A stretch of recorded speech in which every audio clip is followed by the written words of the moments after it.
एक बंदी। क्या है? सोने दो।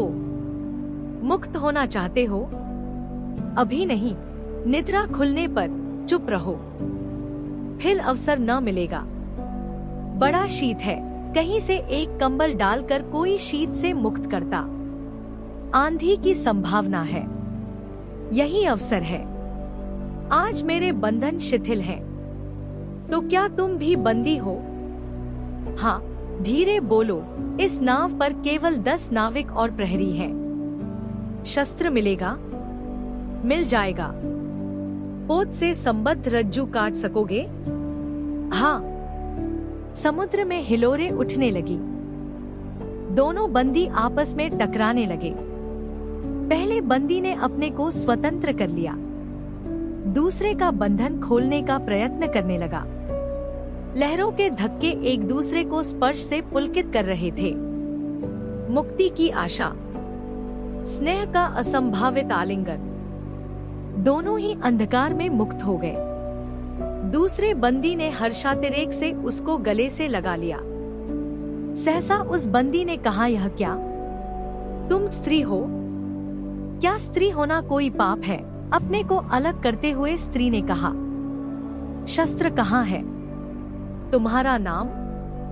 चंपा। तारकचित नील अंबर और समुद्र के अवकाश में पवन ऊधम मचा रहा था।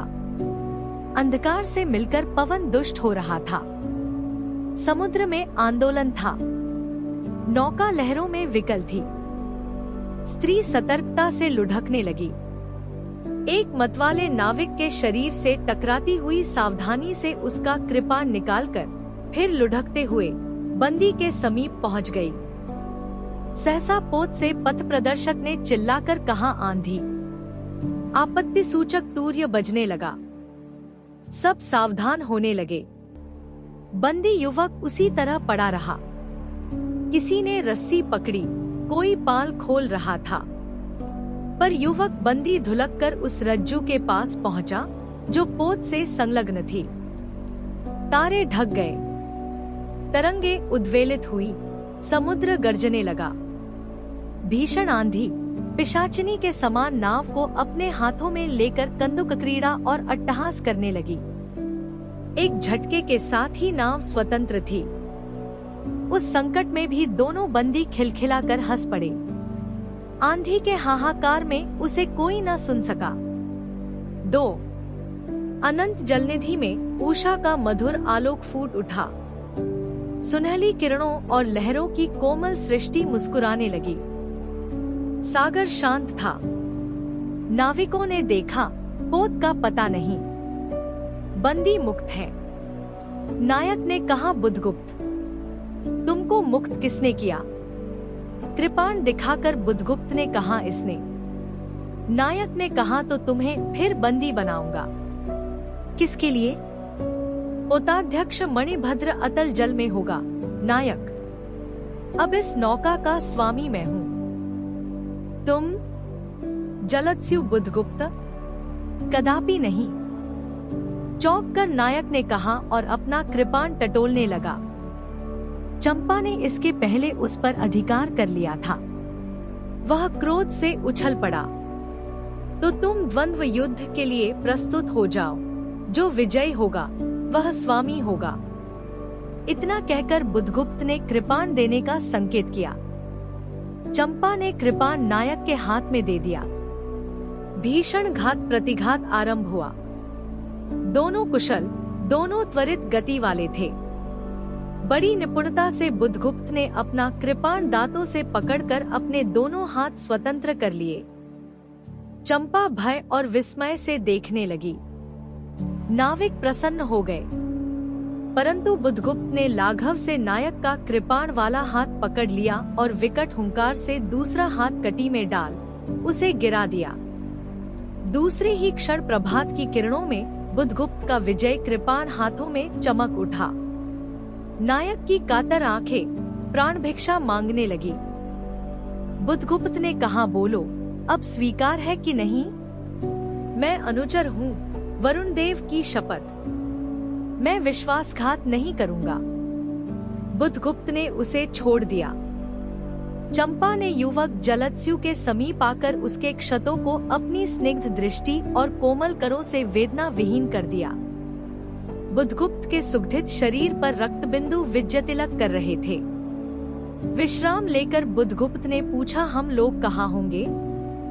बाली द्वीप से बहुत दूर, संभवत एक नवीन द्वीप के पास, जिसमें अभी हम लोगों का बहुत कम आना जाना होता है।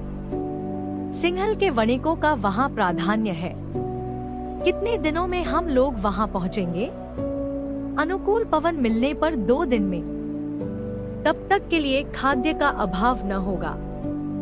सहसा नायक ने नाविकों को डाढ़ लगाने की आज्ञा दी और स्वयं पतवार पकड़कर बैठ गया। बुद्धगुप्त के पूछने पर उसने कहा, यहाँ एक जलमग्न शैलखंड है। सावधान न रहने से नाव टकराने का भय है। 3. तुम्हें इन लोगों ने बंदी क्यों बनाया? वणिक मणिभद्र की पापवासना ने। तुम्हारा घर कहाँ है? जाह्नवी के तट पर। चंपानगरी की एक क्षत्रिय बालिका हूँ। पिता इसी मणिभद्र के यहाँ प्रहरी का काम करते थे। माता का देहावसान हो जाने पर मैं भी पिता के साथ नाव पर ही रहने लगी। 8 बरस से समुद्र ही मेरा घर है। तुम्हारे आक्रमण के समय मेरे पिता ने ही 7 दस्युओं को मारकर जल समाधि ली। 1 मास हुआ मैं इस नील नभ के नीचे, नील जलनिधि के ऊपर एक भयानक अनंतता में निस्सहाय हूँ, अनाथ हूँ। मणिभद्र ने मुझसे एक दिन घृणित प्रस्ताव किया। मैंने उसे गालियां सुनाई। उसी दिन से बंदी बना दी गई। चंपा रोष से जल रही थी। मैं भी ताम्रलिप्ति का एक क्षत्रिय हूँ, चंपा, परंतु दुर्भाग्य से जलत्स्यु बनकर जीवन बिताता हूँ। अब तुम क्या करोगी? मैं अपने अदृष्ट को अनिर्दिष्ट ही रहने दूंगी, वह जहाँ ले जाए। चंपा की आंखें निस्सीम प्रदेश में निरुद्देश्य थी। किसी आकांक्षा के लाल डोरे न थे। धवल अपांगों में बालकों के सदृश विश्वास था।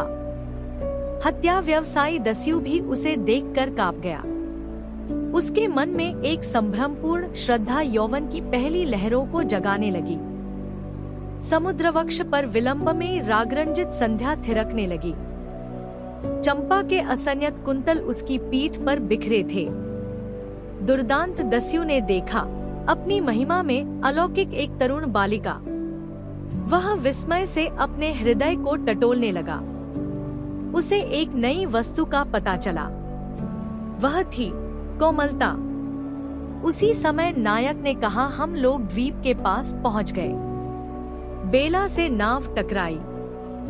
चंपा निर्भीकता से कूद पड़ी। माझी भी उतरे। बुद्धगुप्त ने कहा, जब इसका कोई नाम नहीं है तो हम लोग इसे चंपा द्वीप कहेंगे। चंपा हंस पड़ी।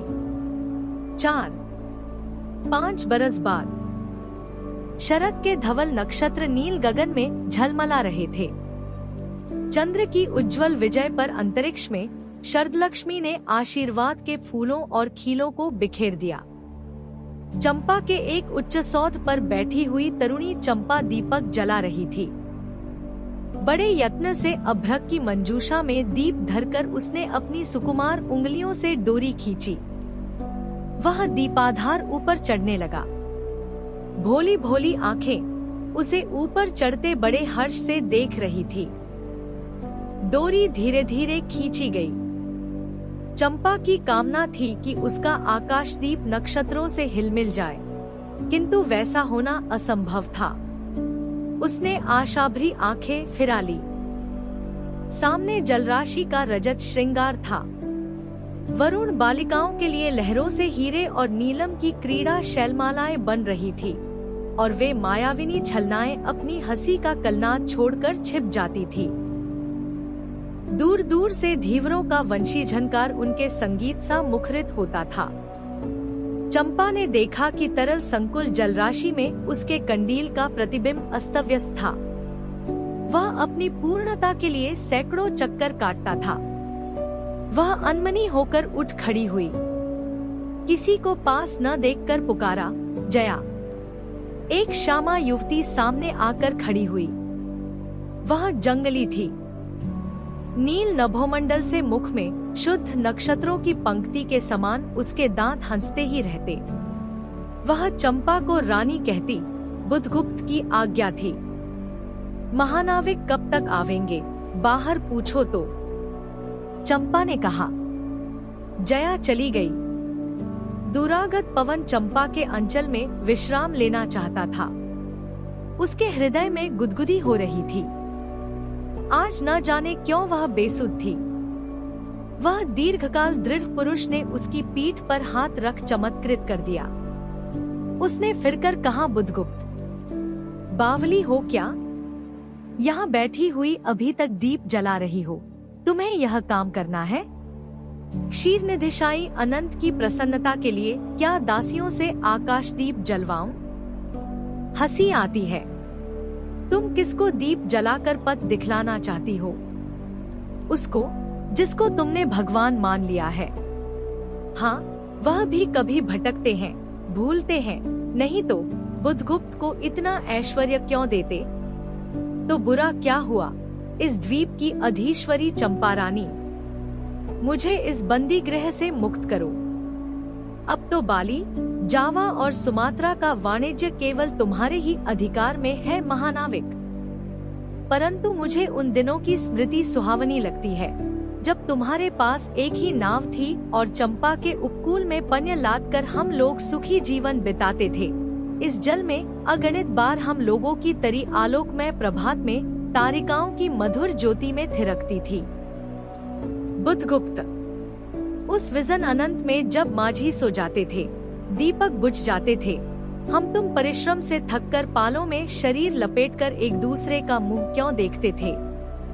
वह नक्षत्रों की मधुर छाया तो चंपा, अब उससे भी अच्छे ढंग से हम लोग विचर सकते हैं। तुम मेरी प्राणदात्री हो, मेरी सर्वस्व हो। नहीं नहीं, तुमने दस्युवृत्ति छोड़ दी, परंतु हृदय वैसा ही अक्रूण, सतृष्ण और ज्वलनशील है। तुम भगवान के नाम पर हंसी उड़ाते हो, मेरे आकाशदीप पर व्यंग कर रहे हो। नाविक, उस प्रचंड आंधी में प्रकाश की एक एक किरण के लिए हम लोग कितने व्याकुल थे। मुझे स्मरण है, जब मैं छोटी थी, मेरे पिता नौकरी पर समुद्र में जाते थे। मेरी माता मिट्टी का दीपक बांस की पिटारी में भागीरथी के तट पर बांस के साथ ऊंचे टांग देती थी। उस समय वह प्रार्थना करती, भगवान, मेरे पथभ्रष्ट नाविक को अंधकार में ठीक पथ पर ले चलना।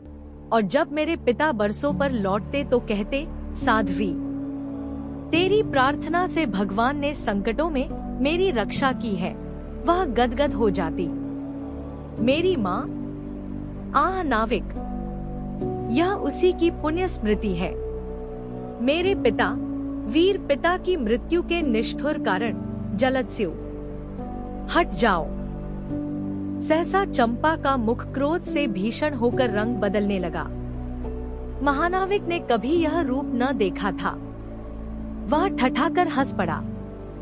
यह क्या चंपा, तुम अस्वस्थ हो जाओगी, सो रहो, कहता हुआ चला गया। चंपा मुट्ठी बांधे उन्मादिनी सी घूमती रही। 5 निर्जन समुद्र के उपकूल में वेला से टकराकर लहरें बिखर जाती थी। पश्चिम का पथिक थक गया था। उसका मुख पीला पड़ गया। अपनी शांत गंभीर हलचल में जलनिधि विचार में निमग्न था। वह जैसे प्रकाश की उन्मलिन किरणों से विरक्त था। चंपा और जया धीरे धीरे उस तट पर आकर खड़ी हो गई। तरंग से उठते हुए पवन ने उनके वसन को अस्तव्यस्त कर दिया। जया के संकेत से एक छोटी सी नौका आई। दोनों के उस पर बैठते ही नाविक उतर गया। जया नाव खेने लगी। चंपा मुग्धसी समुद्र के उदास वातावरण में अपने को मिश्रित कर देना चाहती थी। इतना जल, इतनी शीतलता, हृदय की प्यास न बुझी। पी सकूंगी? नहीं। तो जैसे वेला में चोट खाकर सिंधु चिल्ला उठता है, उसी के समान रोदन करूं? या जलते हुए स्वर्ण गोलक सदृश अनंत जल में डूबकर बुझ जाऊं? चंपा के देखते देखते पीड़ा और ज्वलन से आरक्त बिंब धीरे धीरे सिंधु में चौथाई आधा फिर संपूर्ण विलीन हो गया। एक दीर्घ निश्वास लेकर चंपा ने मुंह फेर लिया। देखा तो महानाविक का बजरा उसके पास है। बुधगुप्त ने झुककर हाथ बढ़ाया। चंपा उसके सहारे बजरे पर चढ़ गई। दोनों पास पास बैठ गए। इतनी छोटी नाव पर इधर घूमना ठीक नहीं। पास ही वह जलमग्न शैल खंड है, कहीं नाव टकरा जाती या ऊपर चढ़ जाती चंपा तो अच्छा होता। बुधगुप्त, जल में बंदी होना कठोर प्राचीरों से तो अच्छा है। आह चंपा, तुम कितनी निर्दय हो। बुधगुप्त को आज्ञा देकर देखो तो वह क्या नहीं कर सकता। जो तुम्हारे लिए नए द्वीप की सृष्टि कर सकता है, नई प्रजा खोज सकता है, नए राज्य बना सकता है, उसकी परीक्षा लेकर देखो तो। कहो चंपा। वह कृपाण से अपना हृदय पिंड निकाल अपने हाथों अतल जल में विसर्जन कर दे। महानाविक, जिसके नाम से बाली, जावा और चंपा का आकाश गूंजता था, पवन थर्राता था, घुटनों के बल चंपा के सामने छलछलाई आंखों से बैठा था। सामने शैलमाला की चोटी पर हरियाली में विस्तृत जलदेश में नील पिंगल संध्या, प्रकृति की सहृदय कल्पना, विश्राम की शीतल छाया स्वप्नलोक का सृजन करने लगी। उस मोहिनी के रहस्यपूर्ण नीलजाल का कुहक स्फुट हो उठा। जैसे मदिरा से सारा अंतरिक्ष सिक्त हो गया। सृष्टि नील कमलों में भर उठी। उस सौरभ से पागल चंपा ने बुधगुप्त के दोनों हाथ पकड़ लिए। वहां एक आलिंगन हुआ, जैसे क्षितिज में आकाश और सिंधु का। किंतु उस परिरंभ में सहसा चैतन्य होकर चंपा ने अपनी कंचुकी से एक कृपाण निकाल लिया। बुधगुप्त, आज मैं अपने प्रतिशोध का कृपाण अतल जल में डुबा देती हूँ। हृदय ने छल किया, बार बार धोखा दिया। चमककर वह कृपाण समुद्र का हृदय बेधता हुआ विलीन हो गया। तो आज से मैं विश्वास करूं, क्षमा कर दिया गया? आश्चर्यचकित कंपित कंठ से महानाविक ने पूछा। विश्वास? कदापि नहीं बुधगुप्त। जब मैं अपने हृदय पर विश्वास नहीं कर सकी, उसी ने धोखा दिया, तब मैं कैसे कहूँ? मैं तुम्हें घृणा करती हूँ, फिर भी तुम्हारे लिए मर सकती हूँ। अंधेर है जलदस्यु, तुम्हें प्यार करती हूँ। चंपा रो पड़ी। वह स्वप्नों की रंगीन संध्या तम से अपनी आंखें बंद करने लगी थी। दीर्घ निश्वास लेकर महानाविक ने कहा, इस जीवन की पुण्यतम घड़ी की स्मृति में एक प्रकाशगृह बनाऊंगा। चंपा, चंपा यहीं उस पहाड़ी पर। संभव है कि मेरे जीवन की धुंधली संध्या उससे आलोकपूर्ण हो जाए। 6 चंपा के दूसरे भाग में एक मनोरम शैलमाला थी। वह बहुत दूर तक सिंधुजल में निमग्न थी। सागर का चंचल जल उस पर उछलता हुआ उसे छिपाए था। आज उसी शैलमाला पर चंपा के आदि निवासियों का समारोह था। उन सबों ने चंपा को वंदेवी सा सजाया था। ताम्रलिप्ति के बहुत से सैनिक नाविकों की श्रेणी में वनकुसुम विभूषिता चंपा शिविकारूढ़ होकर जा रही थी।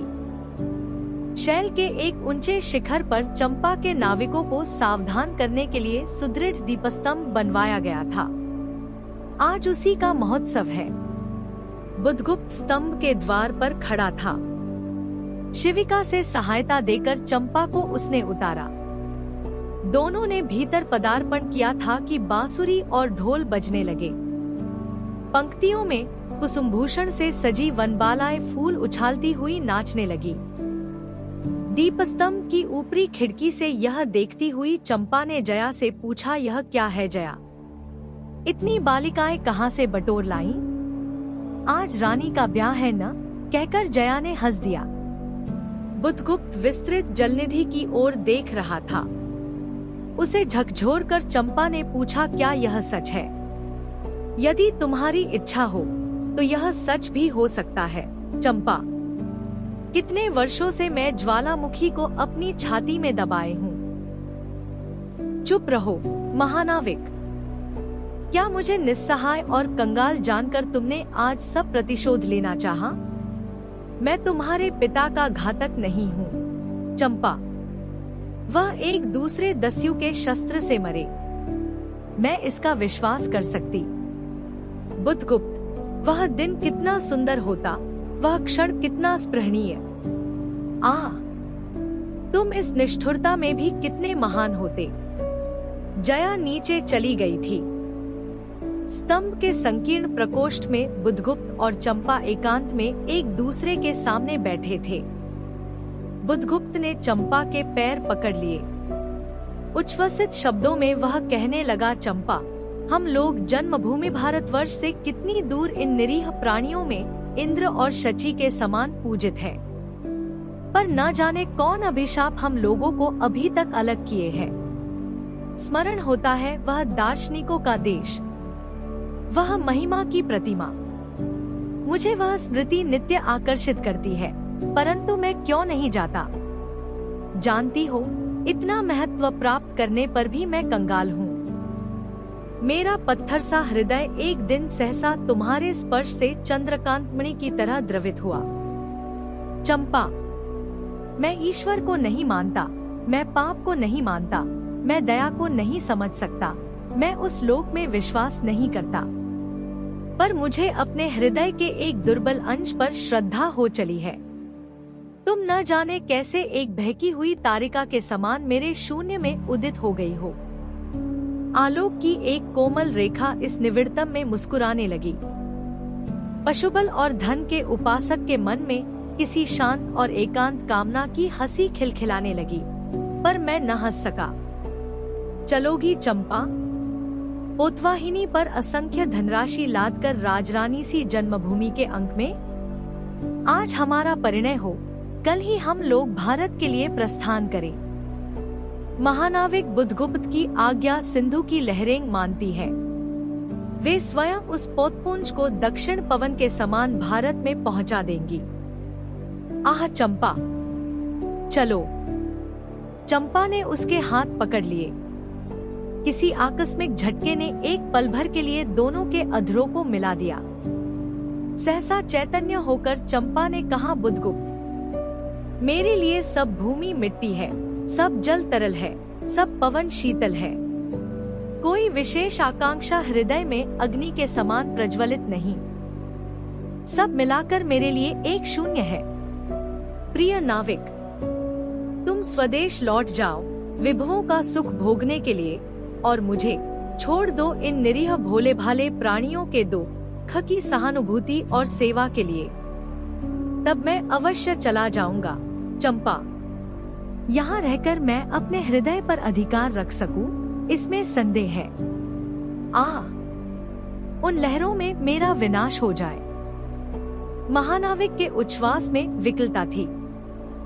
फिर उसने पूछ, तुम अकेली यहाँ क्या करोगी? पहले विचार था कि कभी कभी इस दीपस्तंभ पर से आलोक जलाकर अपने पिता की समाधि का इस जल से अन्वेषण करूंगी, किंतु देखती हूँ मुझे भी इसी में जलना होगा, जैसे आकाशदीप।